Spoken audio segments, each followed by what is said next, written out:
Hey guys, welcome to another episode of Foresight TV. I'm sitting here getting ready to do my intro, and I'm thinking, man, I hope I do this right. I've been 2 weeks on the road with conferences and visiting communities, and things get a little jumbled up. This is one of those conversations I'm really excited to have today. Erin Shadbolt, did I do your pronunciation right? Close enough? Yeah, that was Um, perfect. is my guest. We are going to have this wonderful conversation about senior living and passion and all of that. But first, this.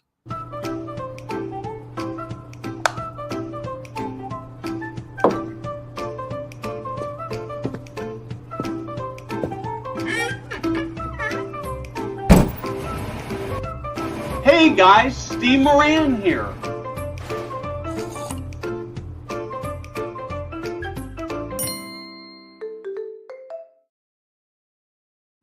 And then one more thing I have to say before we get started is we're both feeling a little bit nervous here because Erin's been sick. I've been sick. I've talked a little bit about it. I had pneumonia a couple of months ago, thought I was all done with it, got sick coming out of a conference 10 days ago where I guess you got sick too.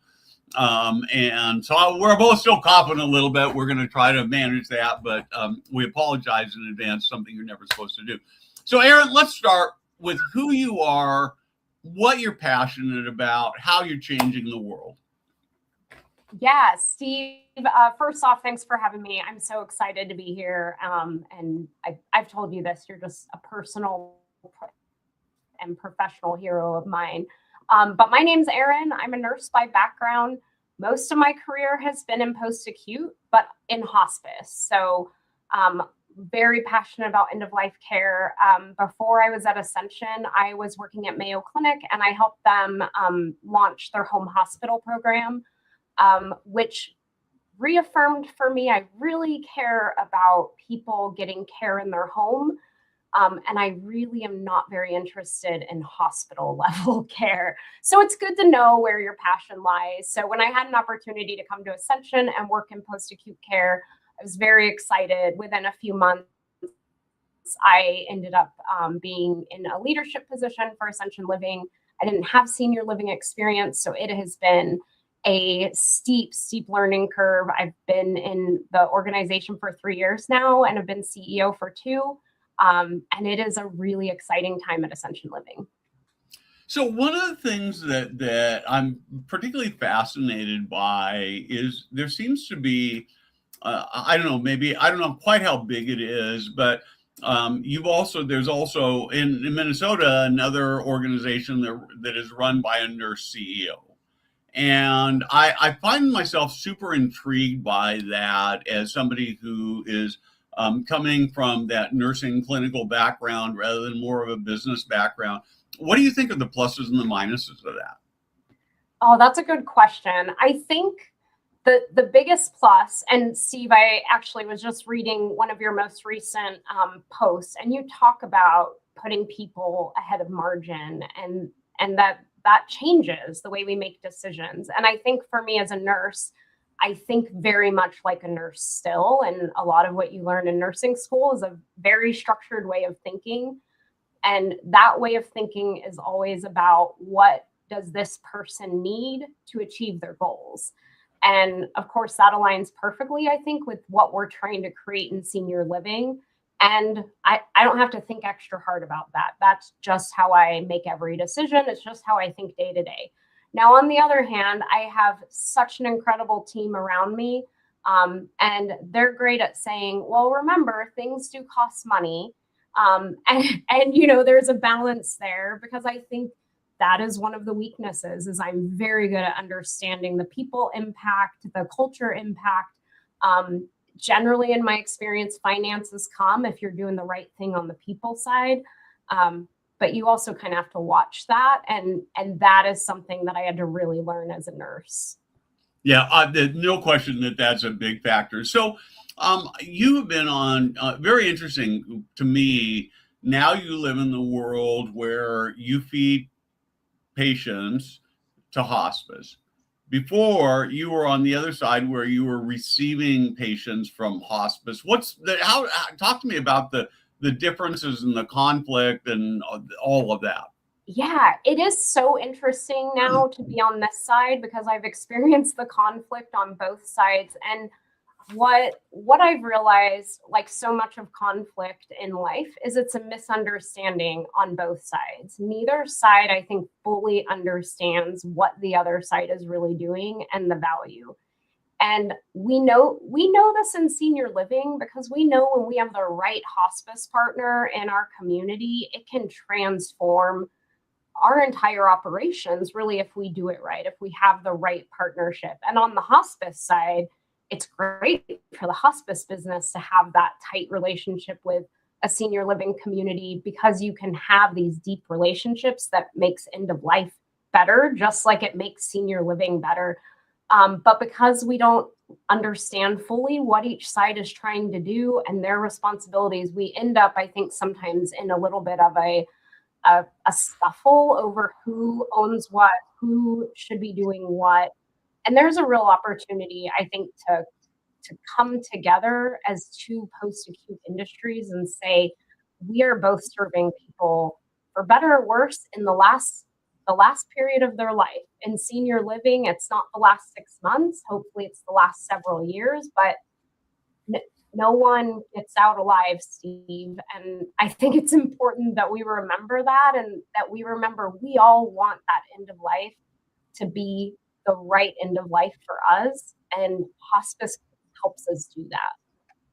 So I can already tell we need a lot more than half an hour because I want to wrestle with this hospice senior living question a little bit more. I hadn't really planned on going there, but as I think you know, I'm managing the care for my 93-year-old stepfather.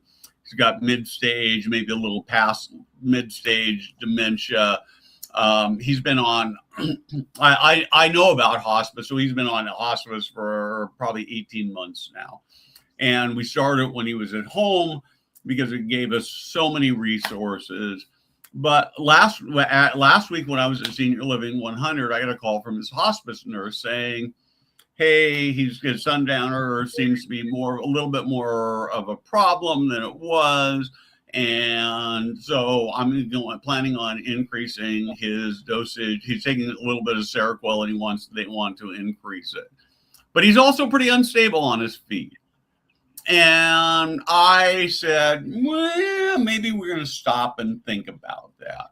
And ultimately, we made the decision to not agree to that.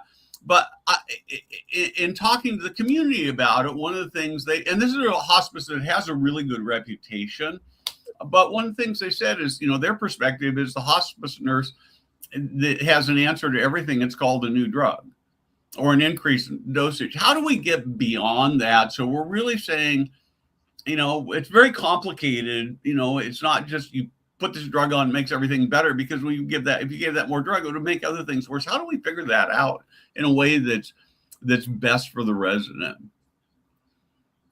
Yeah, that's a big question, and definitely more than a 30-minute conversation. I think, though, and again, some of this comes from misunderstanding. I truly did not understand what senior living communities are going through from sort of the antipsychotic, psychotropic regulation perspective. But I'll be honest, as a hospice nurse, all of my training was in how to give psychotropic medications for symptom management. And I had to go out and do a lot of research on my own to figure out, okay, if I can't give Haldol, Haldol, we just gave Haldol to everybody all the time, sort of for anything. And which, right, you and I know now today that is not appropriate. And actually, we knew then, if you looked in the literature already, we knew it wasn't appropriate, but practice had not caught up. And I think, Steve, like what this really makes me think is every resident that we're serving is a unique person with a unique conversation around what they need. And for your dad, every decision that we're making in care is a trade-off. It is more important for him to be as stable as possible while walking around because we want him to be able to walk around. And if that looks like we're seeing a little bit more sundowning, and so we need to have more interaction in the evening with life enrichment or distraction or whatever that looks like, then we do that. And I think the hospice perspective is a little bit different because we often are taking care of people in their private home where it is just a family member. And often the things that you need to do that are not pharmacological to manage that is a lot to ask of a private family member. So I often would give suggestions. Here are all the things you can distract, you can do. But if at the end of the day, the only way you can keep your dad here at home is for him to be medicated and not be agitated at night, then that might be the right decision in that situation. But it's so situational. Yeah, and I think that that's really the thing. We had a bit of a discussion about this in our team meeting this morning, and I think that the big takeaway and the thing I'm more and more convinced of is that senior living, because it's easier, tends to want to manage populations of people or groups of people, and each person is an individual. And as their lives are winding down, their needs are so vastly different, and it whatever homogeneity they had, I don't know if that's a real word, actually starts to decrease as they age. So this actually segues really well into sort of the next place I want to go. We didn't really talk too much about Ascension Senior Living and who it is and what it is. And so let's go there. And then I've got some more questions but we need to do that to set the stage. Sure. So Ascension Living is part of Ascension Healthcare. Ascension is a large nonprofit Catholic healthcare organization, and we're the senior living portfolio that fits in with the health system. We are 17 communities, 4 PACE centers across multiple states. And in the past couple of years, we have changed. Our portfolio looks very different today than it did a few years ago. Strategically, we have realigned to be more aligned to our hospital footprint. So making sure particularly that our skilled nursing facilities are serving our hospital partners. And then really looking to expand our housing side, our senior living side, with a special focus on brain health and wellness in general.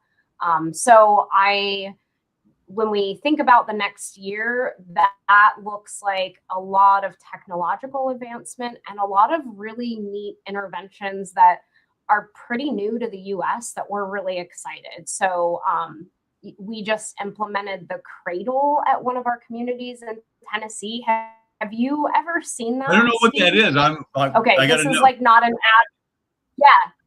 Okay, this is not a paid advertisement, but this is one of my stories. So the cradle is this musical instrument, and it is activated through human touch and the electricity of human touch. So you have people hold hands in like a circle, and then somebody has to complete the current to this musical instrument, and it looks like kind of a drum made out of wood. Once that current is complete, you can touch people in the circle, and it makes different music and different sounds. So when we've only had this for a couple of weeks, it's brand new. It's the first one in Tennessee. They're just not common in the US yet. So we did it with our residents, and this is at a memory care unit at the Valley in Chattanooga. And while we were doing that, we had a resident that's been nonverbal, and there's a farm option, and you can make it make different animal noises. So like by poking your nose, it was making a cat meow. And this nonverbal resident started talking about cats. She could make the noise and just got so into it. And it's this incredible combination of, they can control the output. It's also compassionate touch. It's also music. Like stuff like that is out there, and it's going to transform things for our residents. It's really exciting. I love that. I want to see a video of this. So as one of the things that I've talked about a lot, I've thought a lot about is we've got hospital, and part of it, a lot of this is senior living fault. So senior living still has this this sort of existential crisis about whether they're part of the healthcare system or they're a lifestyle choice. Frankly, I come down very solidly that we're much more like healthcare than we are a lifestyle. So that's my bias. So I'm going to go into it with that. Don't know where you're at. I'll give you a chance to respond to that in a minute. But one of the things I find is that hospital systems, senior living leadership, they don't know how to talk to each other. They have at least on the senior living side, they have a very strong distrust of the hospitals. And I suspect that the hospitals have a very strong distrust of senior living, probably more along the lines of they don't really know what they're doing and they don't really understand healthcare.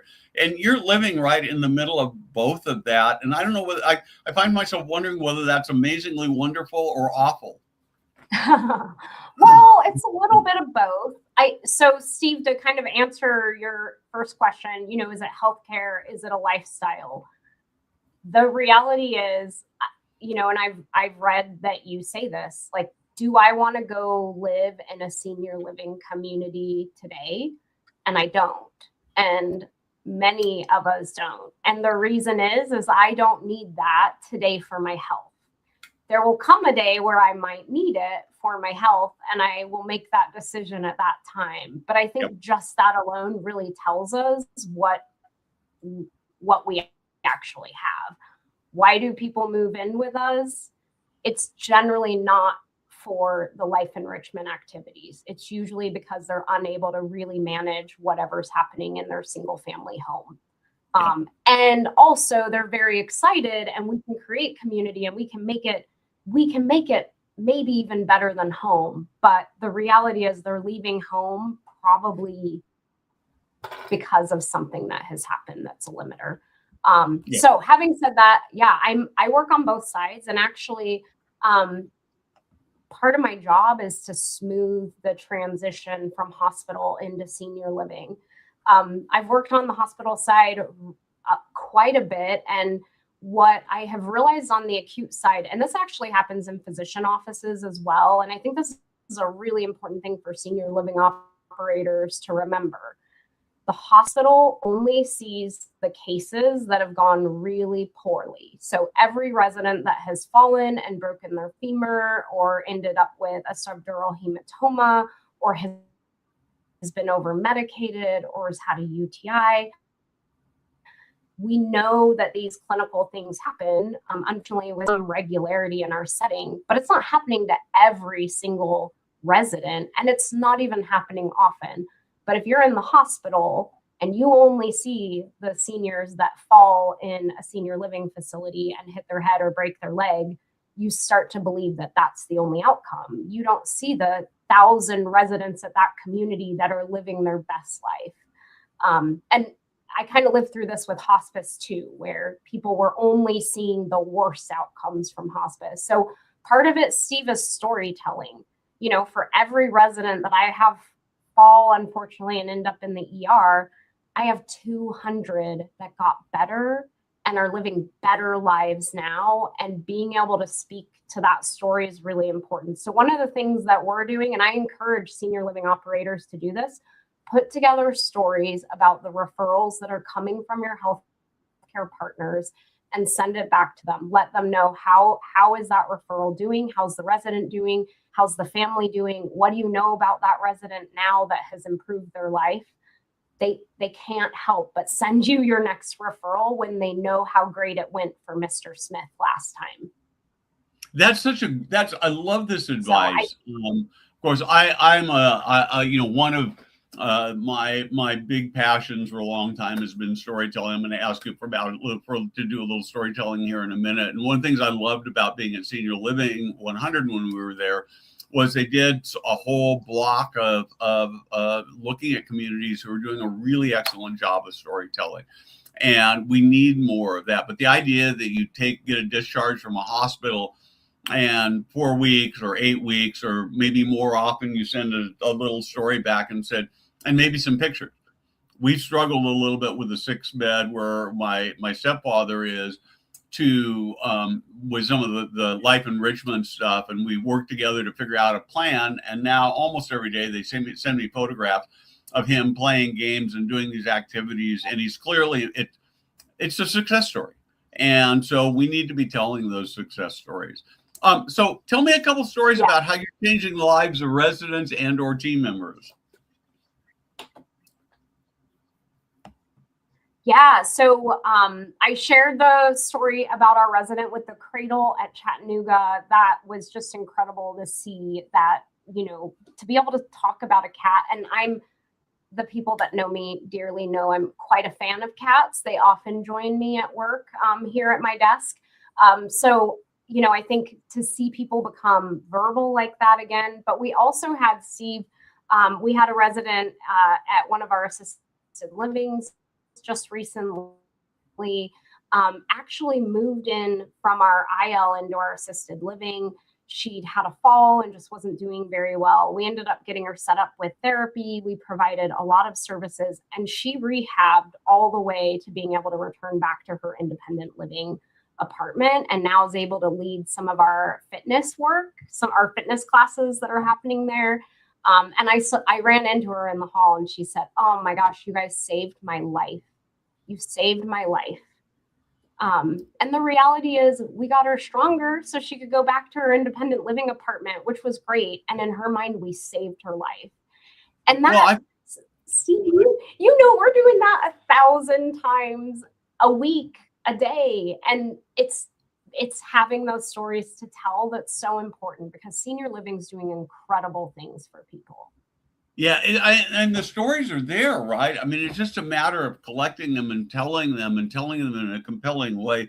So I really, really love that a lot. So many places I could go right now. But how do besides storytelling, anything else? I mean, how do I get, as a senior living operator, maybe the bigger question is beyond just sort of stories to discharge planners. How do I get in front of the CEOs? How do I talk to them, or do I not need to?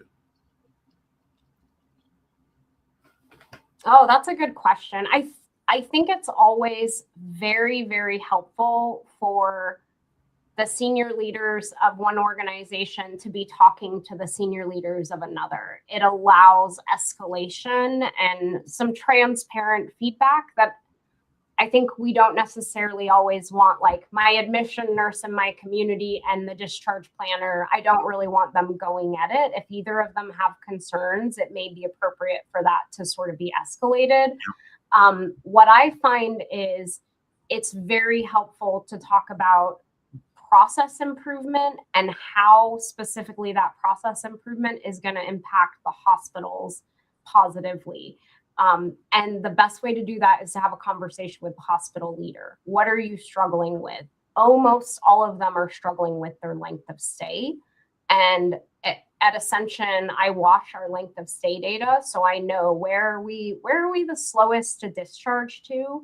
And for us in our hospitals, and this is pretty common everywhere, LTAC is the longest, and then the second longest is skilled nursing. And that's a problem. Those residents, for one, they are future SNF residents, and we know that category of hospital patients don't do well in the hospital. High risk for delirium, high risk for falling. They need to come out of the hospital as soon as possible. And we know the hospital is just not a safe place for people. So now you have these residents that are sort of stuck in the hospital. They tend to be delirious in the evening, which means we're giving them antipsychotics. We also are trying to get them out. We're waiting for pre-auths from Medicare Advantage. On the SNF side, there's all of these delays that we can come alongside and say, hey, you know what? If you have someone that's borderline skilled nursing or assisted living, send them to me. Let me take them into assisted living. And I have a partnership with the skilled nursing facility. So if they don't succeed with me, I'll make sure they don't come back to the ER. And you don't have to jump through all those Medicare hoops to send that assisted living referral to me, because I'm just going to take them. It's going to be a yes. And I can get them in probably within 24 hours, which is really different than the SNF that is going to have to jump through all of these hoops. So for us, we are a really important solution to the hospitals throughput issue. And I don't know that the hospitals even fully understand how to leverage the senior living, the housing side of our business to help them. They're very focused on skilled nursing, which is okay, but we don't own the Medicare Advantage companies. We don't own CMS. It's much easier to manage the private pay world. Yep. Yeah. And I really like this idea a lot. I actually have a friend of mine who used to work in the hospital world and has sort of crossed back and forth. And he has suggested just creating a one-pager on hospital readmissions and that kind of thing that you drop off with administration to show that you don't send people back to the hospital. You don't have the readmissions because it's obviously very, very expensive for the hospitals when that happens. We don't have a lot of time left. I want to shift a little bit to staffing. When you came in, you had quite a turnover challenge. You've done a lot. Let's start with what you've accomplished and then go to how you got there. Yeah, so I am really pleased to share from the time I started at Ascension Living in early 2023, I guess. At that time, we were sitting at about 45% of our productive hours were from agency.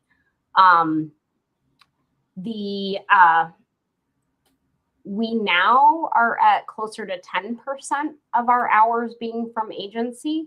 So we have significantly reduced that. There's a couple of ways that we have been able to reduce that. And most of it, Steve, is how we treat our associates. So, starting with, we were a little bit behind market at that time. Ascension had done a lot of work around acute care, around that really big pool of staff, which was really appropriate for them as an organization. So we were able to do that same work of kind of making sure that our salary was where it needed to be. And we did work around educating potential associates on our benefit package. We probably have I would guess we have one of the best benefit packages in the industry because it's aligned to a health system. So we really started to tell a different story to future associates around working with us. We also did a lot of work around our orientation. So we hired nurse educators. We hadn't had nurse educators, and we hired nurse educators to come in and make sure that no one comes into a building and is thrown onto the floor the next day. They need real shifts of orientation. Yeah. We also have tried to just be much more thoughtful in ongoing recognition. We have DAISY awards. We have service commitment champions is something that we have. We do annual awards for our team members. We do general recognition. I do a quarterly town hall where we try to highlight a community, highlight an associate. We have safety champions that we highlight as they're finding potential safety issues. So we're really focused on trying to elevate and recognize our associates. And we have a pretty robust communication strategy around that with frequent newsletters. I send out videos to associates so people see my face, they know who I am. I do a lot of rounding in communities. And when I'm there, I usually have coffee with associates that want to come and chat with the CEO. Leaders are not usually invited to that. So it's sort of just one-on-one with me. So we've done a lot of initiatives, and we are still on the journey, Steve. It's not over. So, Erin, I was at another conference this week, and I was talking to the leaders of a nursing home, standalone nursing home, not-for-profit. And I'm going to write about this in a few weeks. But it was a dinner and conversation between two C-suite leaders about staff turnover, and these guys have an 11% turnover rate in their skilled nursing, and we were talking about how he did it. And one of the things the CEO said is that one of the biggest things that they did to change that was they got rid of their time and attendance policy. And the thinking was that they treated people like adults, and they assumed that if somebody called off, they were calling off for a good reason. And so this idea of, well, you get 3 call-offs and then you get this write-up and all those things. And what they actually found was that once they got rid of their time and attendance policy that was designed to get people to not call off. They actually called off less than when they had this enforcement policy. Thoughts on that? Oh, that's so interesting, Steve.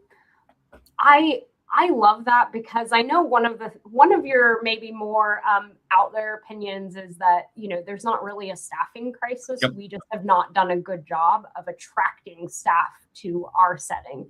And I tend to agree with you on that. I find senior living to be so fun. And I think about, man, if someone had just told me when I was 18 to come be an activities assistant, like, I think that would have been it for me, and you never would have gotten me out of a senior living community.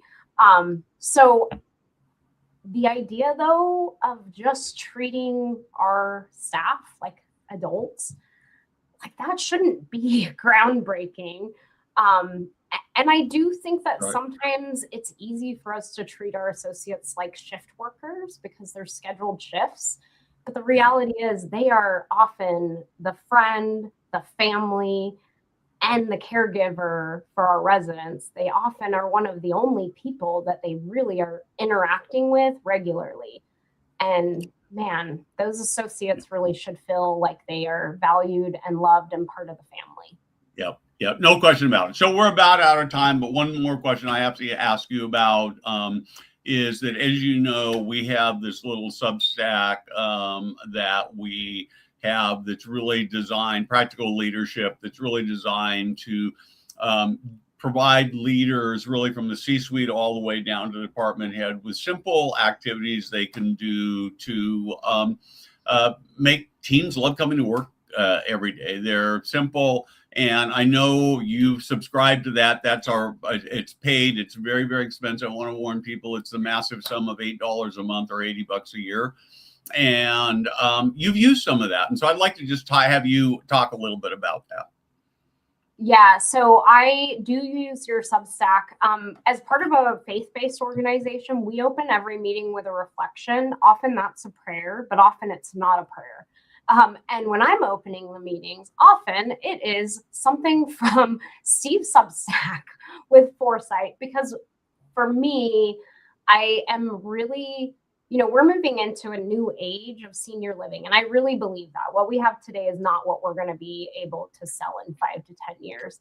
And I find the content on there to be great at sort of solidifying core leadership concepts, while also challenging us to think really differently about how we do our day-to-day work. I think the best example, Steve, is you had an article about meetings, and meetings are sort of the bane of everyone's existence. I hear a lot about meetings, and it's just something we're always working on. And I think you had such a nice framework for, like, do you need this meeting? And I spent time thinking about my meetings, and I mostly don't need them, Steve. So, like, I'm trying to get rid of them, but it really is actionable, bite-sized, motivational pieces of information that I find is a really nice way to kind of orient my teams to some new thoughts or new ways that I'm thinking about things. So I use it a lot, and I'm really grateful for that resource. I appreciate that. And we practice what we preach. We start with one of those. We do a team meeting every Friday. And in some sense, I almost feel badly because I think a lot of meetings are such a waste. And yet we do a meeting every Friday. It's on Zoom. And we do probably 15% of it is actual sort of working on business stuff. Most of it's just about what's going on in the industry. What are we thinking about? Like this week, I toured a couple of buildings. I was at this conference in San Francisco. So I talked quite a bit about sort of my observations. People gave me feedback, and we just talked through stuff. And if you think it's a waste, I've got 3 people who attend who are not on the payroll, who come because it feeds their soul. It makes them better. In fact, if you'd like to come, I'd love to have you come and join us for a Friday. You might find it to be you might find it to be boring, but you might find that it would be helpful. So, and I would put that out to anybody else. If somebody would like to come to one of our Friday meetings, just send me a direct message or something, and we'd love to have you come join us and just see what we do. And you get to participate in the icebreaker and participate in the discussion. So fun. Yeah, I'd love to join you. So anyway, Erin, where do people find you if they want to learn more from you? Pick your brain a little bit. How do they find you?